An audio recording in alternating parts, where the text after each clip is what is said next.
Hey guys, welcome back to my channel and to another episode of Kopi With Wawan. It's a series that I started because I wanted to discuss topics that I find interesting, from like films to pop culture, music, and everything else in between.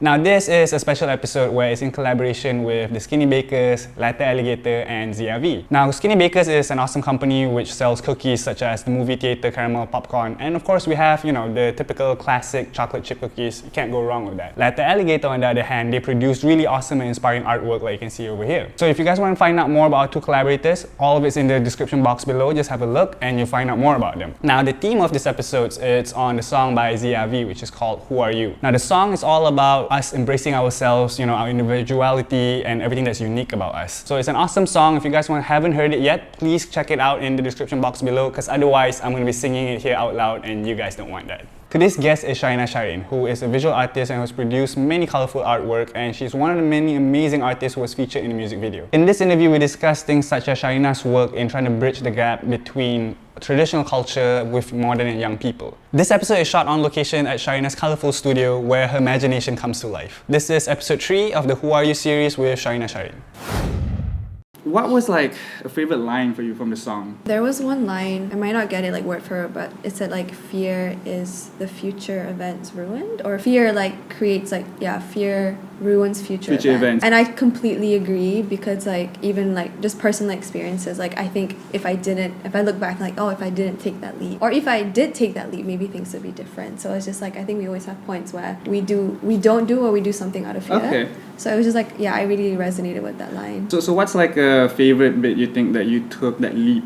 So I only applied to one university when I was time for university. Oh, okay. Because I told myself no, there's no way I'm not going to get into my first choice. I was so wow. Not that I was so confident, but I was just I think if I believed it enough, it'll happen. You're right. So I only applied to one uni. I got in. And then after doing being in a fashion uni for 3 years, I was I want to quit. Okay. And I told my parents that, and they're okay. And I was I want to come back to Malaysia. They're okay. And I want to do fine art. And they're okay. So I took that leap. I left uni, came back here, and that's when I opened up my studio, and that's literally when I think the course of my life completely changed. So you studied abroad? Yes. Well, where was that? It was in London, University of Arts. University? Yeah. So okay. It was an arts university, but I was at the fashion campus doing creative direction. So it wasn't making clothes, but it was more the conceptual side of things, identity, branding. So you draw out okay. Not really draw, but yeah, I just more conceptualize. So let's say if a brand had a shoot, what would that shoot be about, or what's the identity of a brand really? Okay. You're basically creative directors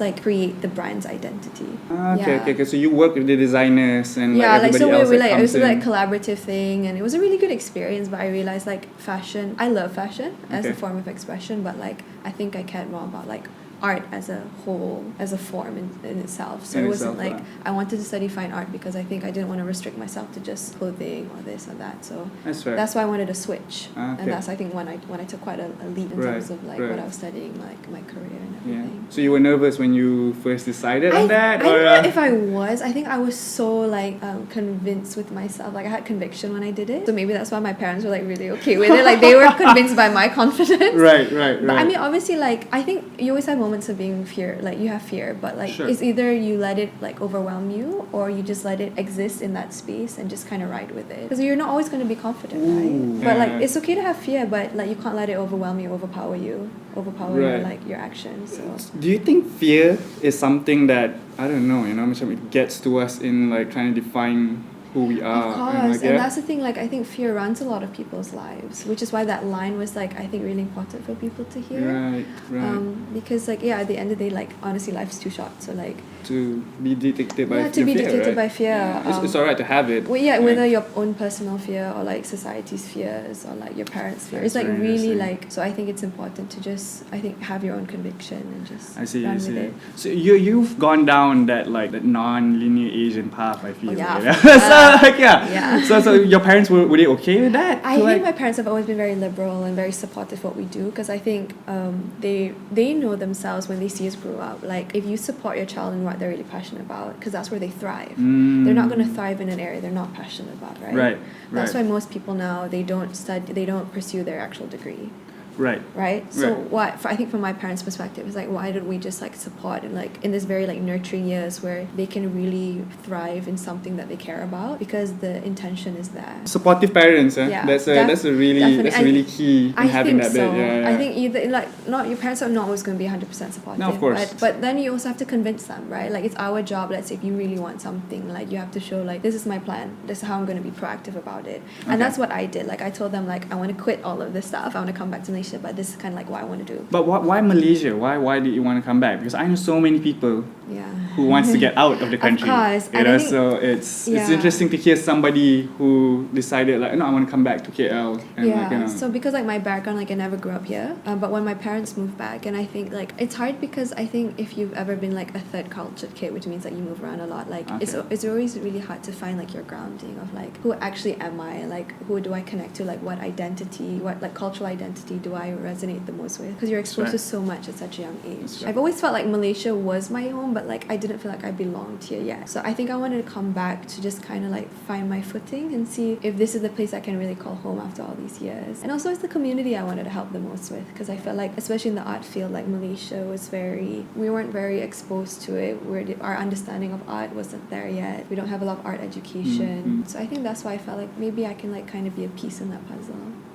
That's fair. I think a lot of Malaysians appreciate, you know, that kind of mentality and thinking of you wanting to give back to the community. If I'm honest, you know, like I love the country, you know, I'm here and I do what I can, but if I have the opportunity to ever go out, you know, it's something that I don't think I would think twice. I'll definitely come back, you know what I mean? You know, there's definitely, because I grew up in Malaysia, so I think, you know, I have that weird kind of relationship to it too, where I try and figure out, you know, do I really belong here too or not? So it's interesting because you're somebody who's legit, you know, because you said you grew up overseas. Yeah, so like I guess like 22 years of my life. 22 years? Yeah, so I'm 26 now. So only 4 years of my life kind of was based here. Okay, so where were you in that first 22 years then? Everywhere. So because my dad was in oil and gas, so we moved countries every 2-3 years. So I've lived in like Africa, like Saudi Arabia, Canada, Thailand. Okay. Literally everywhere. South Africa. So literally everywhere. Oh, wow. So maybe that's like the difference, right? It's like I've always been away, so I wanted to come back. But people have always been here, they want to go away. So we always want what we can't have, right? That makes sense. Yeah. Man, but how do you deal with that though? You know, like you grew up everywhere, and you know, I'm just gonna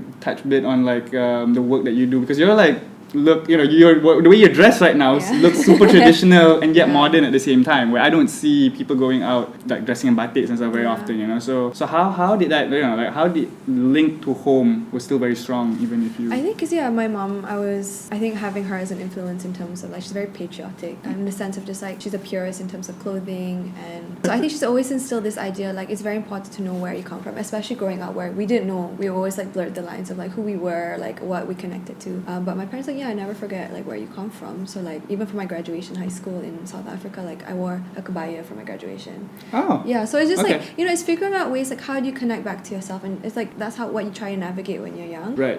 So yeah, I think that's when I realized like, oh, I really love this aspect, because I think batik especially is like an art form in itself, and I'm an art lover. So I was just like, why don't we wear this enough? And it goes back to a lot of things like our mentality as Malaysians not being necessarily proud of where we come from, or we're always trying to be modern, but you can be modern, but doesn't mean that you have to forget everything else from the past, right? Yeah, that's like true. The forward thinking can be modern, but like making sure like you know your roots, I think it's very important. Yeah. You can always keep the good stuff from the old traditions, right? Yeah, while moving forward, you don't have to delete like an entire culture and everything. So so this is very interesting. Can you like explain to, I don't know, maybe there's some of the audience who's wondering what a batik is, right? You know, can you even educate me? You know, I know batiks as being a baju.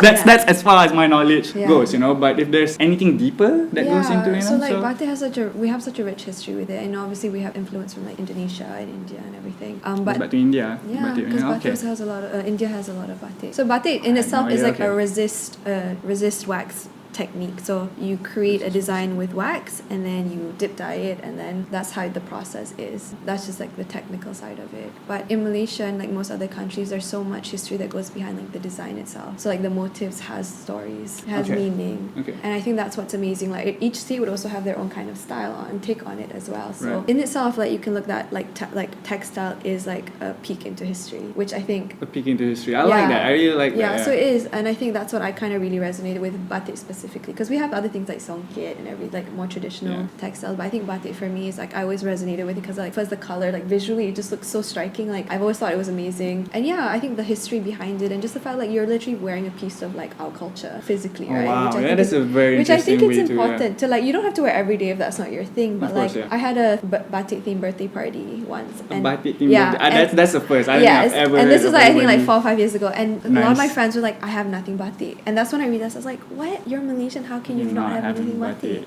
And that's when I realized like maybe this is something I should pursue, because like more people should be aware of it, more people should like want to wear it, Right. because like Indonesians wear it quite often. I think they have like the government have like Fridays that everyone wears batik. For at work and stuff, Yeah, and work. government servants. Because I'm just and, like waiting, like I'm waiting for the day like our school uniform, public school uniform is batik. Like how cool would that be? That would be really cool. Right. That would be really cool. So I think it's just like instilling like this sense of like being proud of like your identity, of, like, your And culture. who you are and culture. So it's interesting that you've mentioned like I love what you said about the motif and looking into like your own history with each, you know, like the clothing line, because I remember that there was once, you know, I was looking into even the silat kind of history. Mm-hmm. They were saying that the keris, the small little daggers that the Malays used to have around, by looking at it, you know where the guy's from, like whose his families are, and Mm-hmm. just because like it has very very unique sense of like, you know, like motifs, and it tells a story.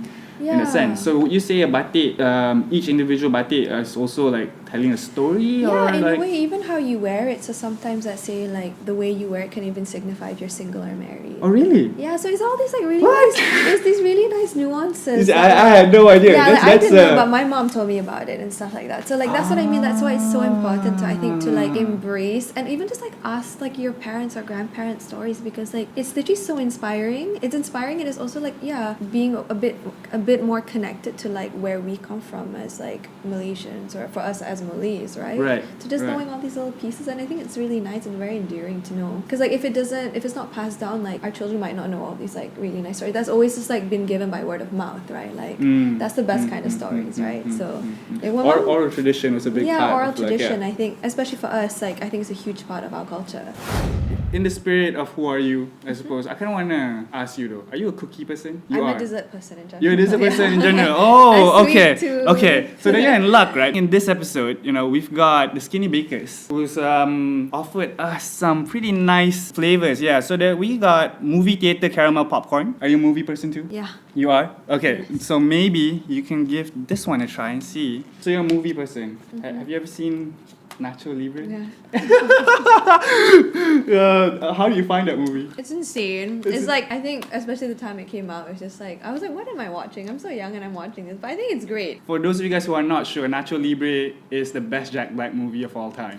I am convinced. You know, people can say whatever. I think it's his best work. One of my favorite lines of the film, actually, when Jack Black's character, you know, he was wearing very fancy clothes because he's meant to be a monk, right? So he's supposed to be detached from like worldly things. I think the sister looked at him and was like, you know, Ignacio, where's like, you know, your robe? He's like, oh, underneath the clothes there is the man, and underneath the man there is his nucleus. It's so stupid.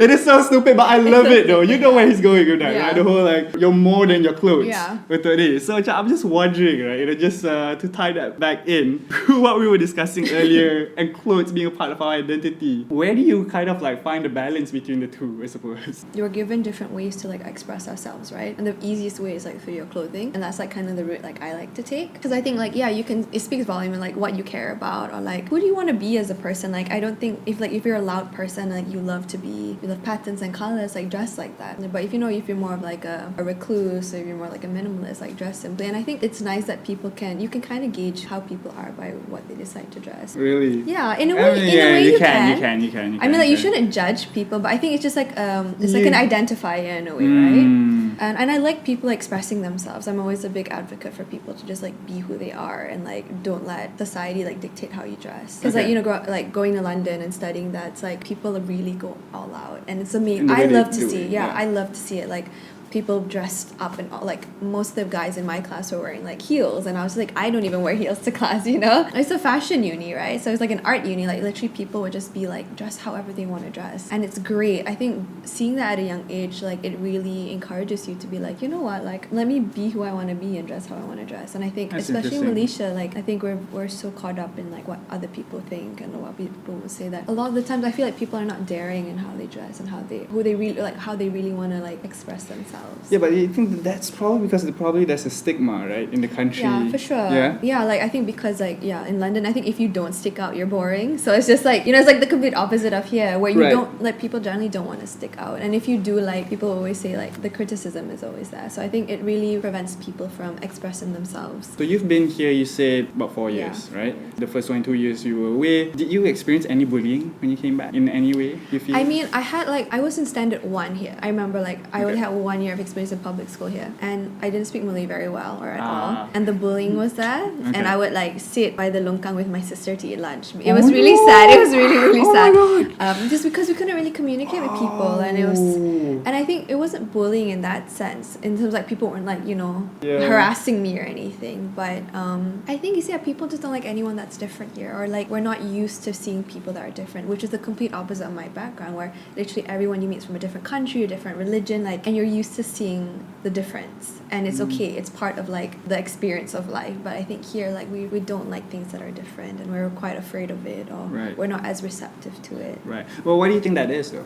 I don't know, maybe the culture here is just we're not encouraged to voice out, to ask questions, to be different. It's not very seen as something positive. I don't know, I mean, like, it's so interesting, right? Because you're talking about like culture and like retaining identity and all that, and do you think it could also come maybe from like a post-colonial trauma? Of course. That people are they feel like, okay, we were told to be this, and now we want to almost blindly protect like this identity. Even if somebody slightly different in here, we're like, like what are you about? For sure. Like, I think post-colonialism, but also just like recently like Arabization of like Malaysians as well, right? So I think I feel like as Malaysians we're always looking outwards for inspiration and like ways to dictate our lives, but we should really look like back at our history, like like here now there's like the whole like topic of like even just like hijab and how you should be wearing it. Sure. But like my grandmother wore it as like selendang, very simple. It was never like regulated, which I feel like now, and these are things like we're always looking outwards for ways to live our life, but we really should be looking towards like our background and see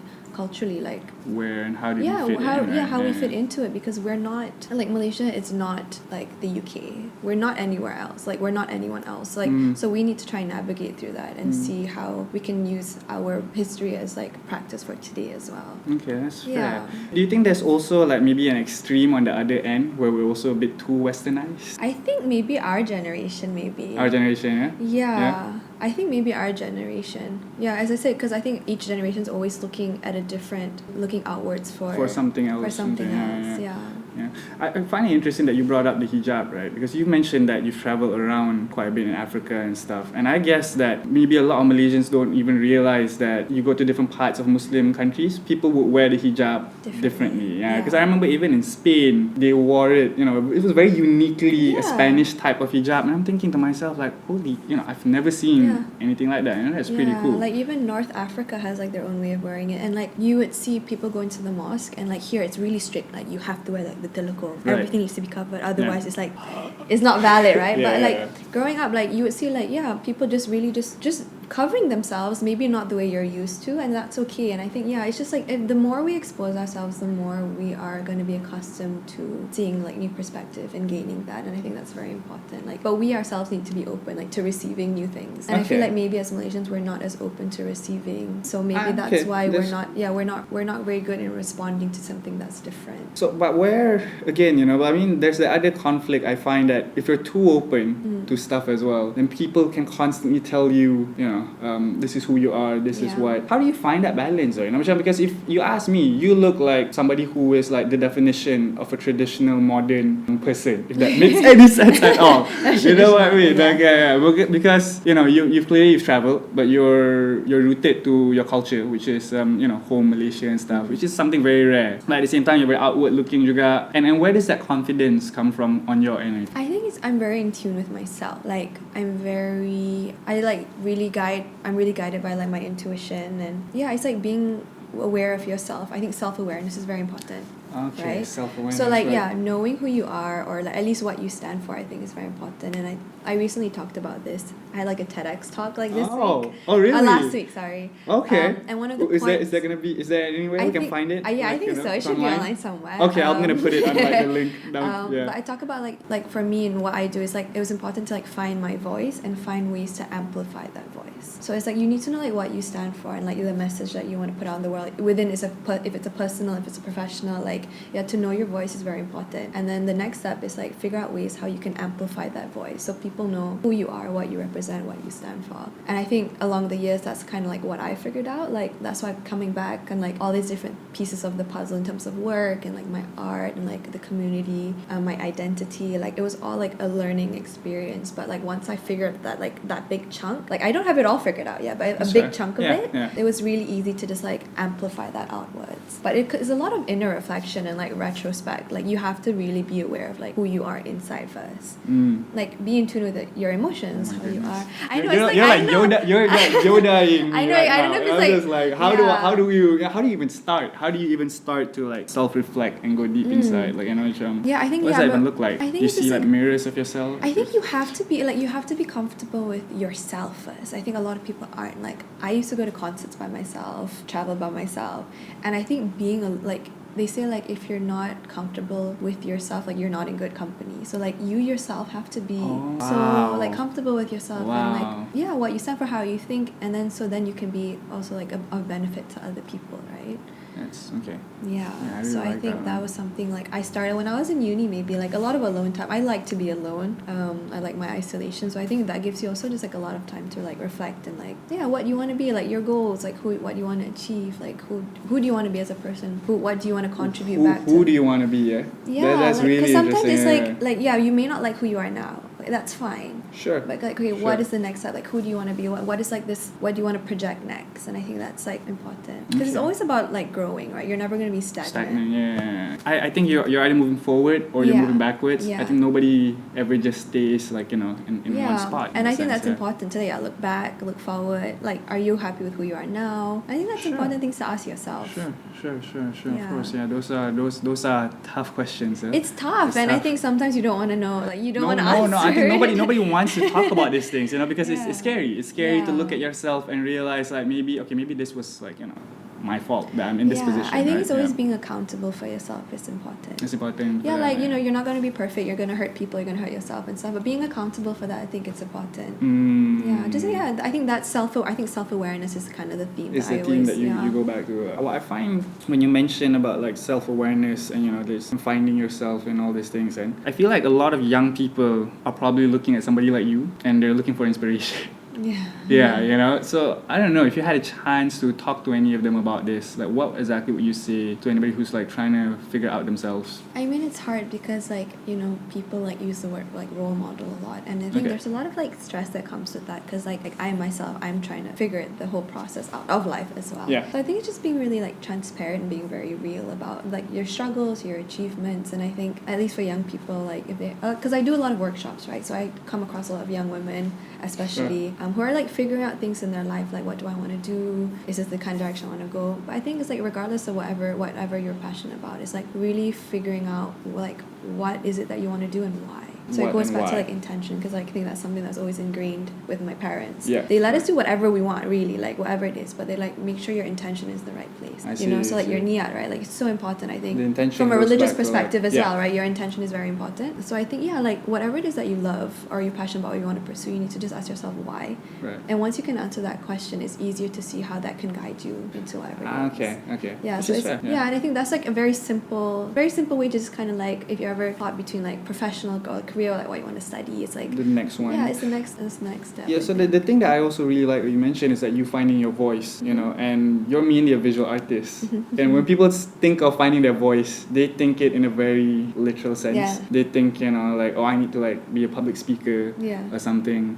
So do you think that your art is your voice? Yes, for sure. So I think just on a personal level, like I would, even if I didn't pursue art like professionally, I would still make art for myself. So that's how I know like I'm meant to do this, because I would do it even if there's no validation or like, you know, That's anything from other people. So Right. yeah, I think it's very important to just to know what you want is like the hardest part of the piece of the puzzle, really. Yeah. But I think once you like, you don't need to get the whole big picture, but if you get like little bits and pieces of what makes you happy, what you think benefits the community, what you think will benefit like your future self as well, I think that's kind of easy to. All right, Sharina. Okay, we're out of time for this Okay. episode. Nice. So you know, if you had to describe yourself in one word right now, what would that be? I can't, because I don't like labels. I really don't like labels. You don't like labels? No, because I think, yeah. I think the whole point of life is just trying to like, you can be so many different things and be different things, and you should kind of like put yourself in a box. So I can't describe, or maybe I don't want to describe. I don't know. You myself don't want to in describe, one, like, in you one know. word. Okay. Yeah. Unique, maybe. Or, Maybe. Yeah. Maybe. All right, cool. Thank you very much thank you for for having me. Okay, cool. So guys, this is Sharina. I will leave out links and stuff to the rest of her artwork, and also if you guys want more like awesome cookies, also links will be down below. Check out Skinny Bakers at SS50, guys. Yeah. So thank you very much, and until the next episode, guys. Bye.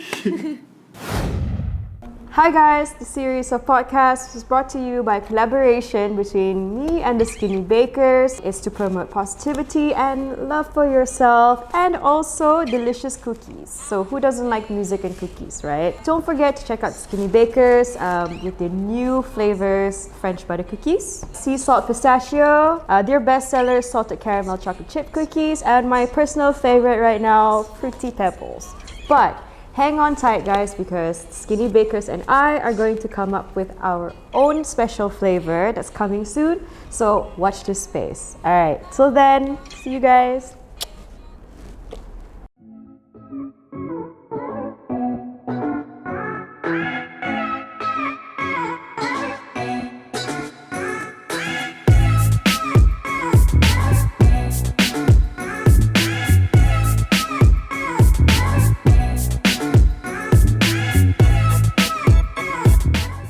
The other interesting tidbit that I found about you, that you're a mixed child, right? You know, you're Yeah. of Kenya and Chinese. Yeah, your I always dad? tell people that I'm chicken, you know? Chicken. Chinese, that's I so see it, lame, I but see like chicken.